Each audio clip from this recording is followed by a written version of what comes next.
Hello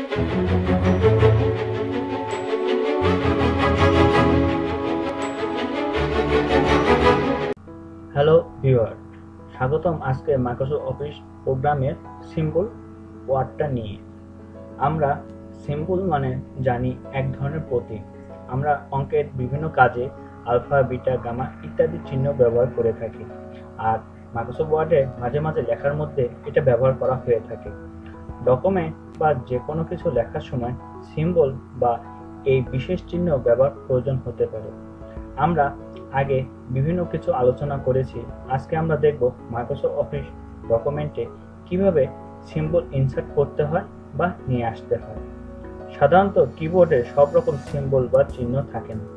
MS ওয়ার্ডে লেখার মাঝে সিম্বল ব্যবহার করতে হয়, আর এই জন্য আমরা প্রথমে মাইক্রোসফট অফিস ডকুমেন্ট ওপেন করে ইনসার্ট রিবনের দিকে ক্লিক করব এবং সর্বডানে সিম্বল নামে যে অপশনটি আছে সেটি ক্লিক করব। ক্লিক করলে আমরা অনেক ধরনের সিম্বল দেখতে পারি। এর চেয়েও যদি আমার কোনো সিম্বল দরকার হয়ে থাকে তাহলে আমরা মোর সিম্বলে ক্লিক করব।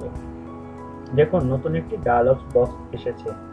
এই ডায়ালগ বক্সে যে কোনো একটি আমরা সিম্বলকে সিলেক্ট করব।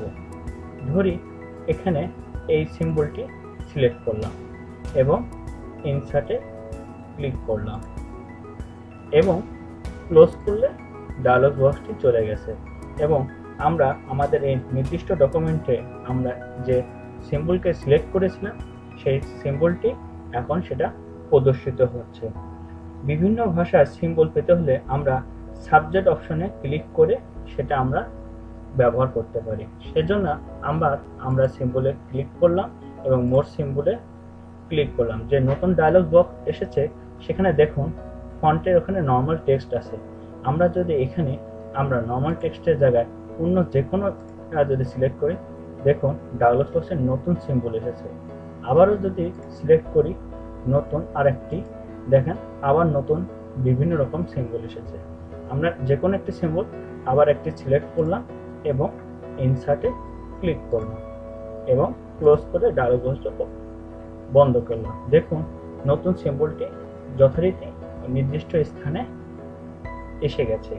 এইভাবে আমরা বিভিন্ন ধরনের সিম্বল বা প্রতীক চিহ্ন ব্যবহার করতে পারি, আর বিভিন্ন সিম্বল ব্যবহার করার জন্য আমরা বিভিন্নভাবে ফন্টকে সিলেক্ট করলে বিভিন্ন সিম্বল আমরা পেতে পারি।